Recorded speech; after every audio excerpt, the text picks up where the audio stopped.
देखो Tanvi, I am sorry. मैं तुम्हें डराना नहीं चाहता। मैं नहीं चाहता हूँ कि तुम डरो, प्लीज।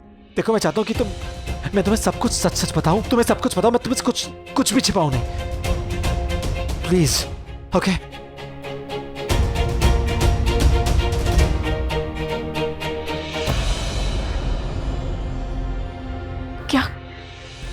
क्या कहा पंडित जी ने?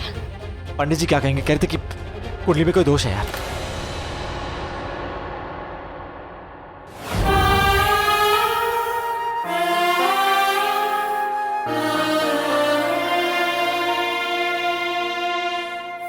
पर बाबूजी आपको कैसे पता कि ऋषि की कुंडली में दोष है? बेटा पंडित जी ने जब उसकी कुंडली देखी तो पता चला कि उसकी कुंडली में कोई छोटा मोटा दोष नहीं, बहुत बड़ा दोष है, मारक दोष है, मारक दोष। पंडित जी ने तो यहां तक कहा था कि कोई छोटा मोटा पंडित भी कुंडली देख के ये बता सकता है कि उसकी कुंडली में बहुत बड़ा दोष है।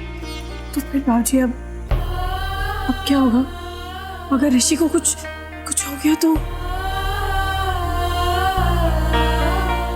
जब तक तू है ना उसके साथ, तेरे होते हुए ऋषि को कुछ नहीं होगा पुत्र। तेरी कुंडली के ग्रह नक्षत्र कुछ ऐसे हैं कि वो ऋषि के मारक दोष को बेअसर कर सकते हैं, उसे हर मुसीबत से बचा सकते हैं।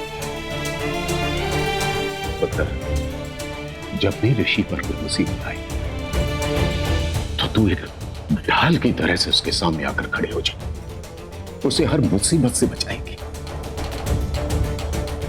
पुत्र, ऐसा लगता है जैसे वाहिगुरु ने उसे बचाने के लिए ही तुझे बनाया।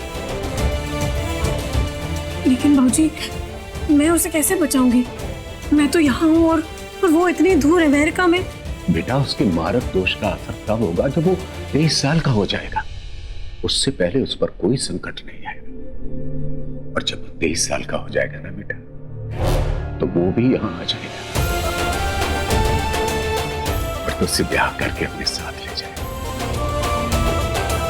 बेटा तू उसके साथ उसके आसपास रहेगी ना, तो उसकी जिंदगी पर कोई मुसीबत नहीं आएगी। सच्ची पुत्र। पुत्र, ऋषि मेरे यारा राजी का बेटा है। तू हर पल उसके साथ उसके आसपास रहना।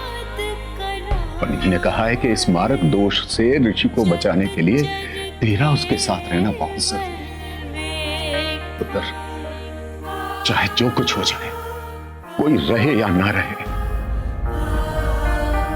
बच्चे तू उसका साथ कभी मत छोड़ना। नहीं बाबूजी, मैं ऋषि का साथ कभी नहीं छोड़ूंगी, हमेशा उसके साथ उसके आसपास ही रहूंगी। उसकी कुंडली में मारक दोष है ना, इसलिए।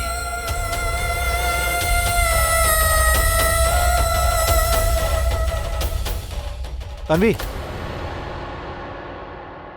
क्या हुआ? मारक दोष? हाँ वैसे ही कुछ।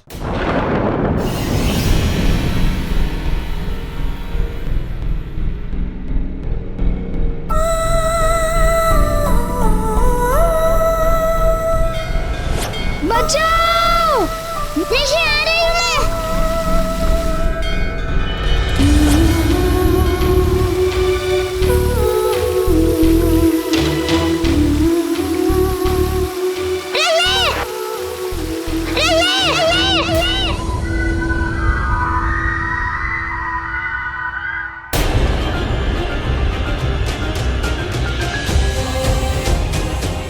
तुम्हें कैसे पता चला मारक दोष है? नहीं, मैं तो कभी तो नाम भी नहीं लिया तुम्हारे सामने। ओहो, लगता है सारे झुमके झालों पर नाम लिख कर रखना पड़ेगा। जब भी घर में कोई चीज ढूंढो मिलती ही नहीं है। वो चांदी वाला तेरा झुमका पता नहीं कहाँ चला गया। वो तेरे ड्रेस के साथ खूब मैच करता ना, कितनी अच्छी लगती तू। यार मॉम, आज तो मैं इतनी सच रही हूँ, बट पंडित ने जो बात कही है ऋषि के बारे में, अगर वो सचमुच सच निकली तो ये ऋषि सच में मर गया तो मैं मेकअप चेकअप कैसे करूंगी मम्मी? ना रहेगा बंगला, ना रहेगी गाड़ी, अगर कुछ रहेगा ना तो मेरी बॉडी में सफेद रंग की साड़ी। पहली बात तो ये है बेटा कि ये कुंडली मुंडली कुछ नहीं होती है। दूसरी बात ये है कि जमाना बहुत बदल गया है।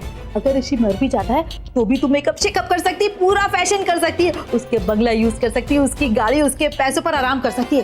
क्योंकि ऋषि के मरने के बाद वीर जी की सारी प्रॉपर्टी तेरे नाम हो जाएगी, है कि नहीं? फिर मार देना गोली उस सफेद साड़ी को। Right mom. वैसे भी ऋषि के हेल्थ से मुझे क्या मतलब, मुझे तो उसकी वेल्थ के साथ जीना मरना है ना मॉम। उसके बाद भाड़ में जाए, करना ऐसे करने दो। शादी तक तो मैं थोड़ा सज धज लेती हूँ ना, उसके बाद तो 13 दिन के मातम में मुझे सफेद रंग की साड़ी डालनी है ना। हाँ बेटा, सज धज ले, जितना सजना है सज ले। ऋषि तुझे लंच पर नहीं ले गया तो क्या हुआ, अब तो उसका भी लेकर जाएगा तुझे डिनर पे। जा जा जल्दी से तैयार हो जा।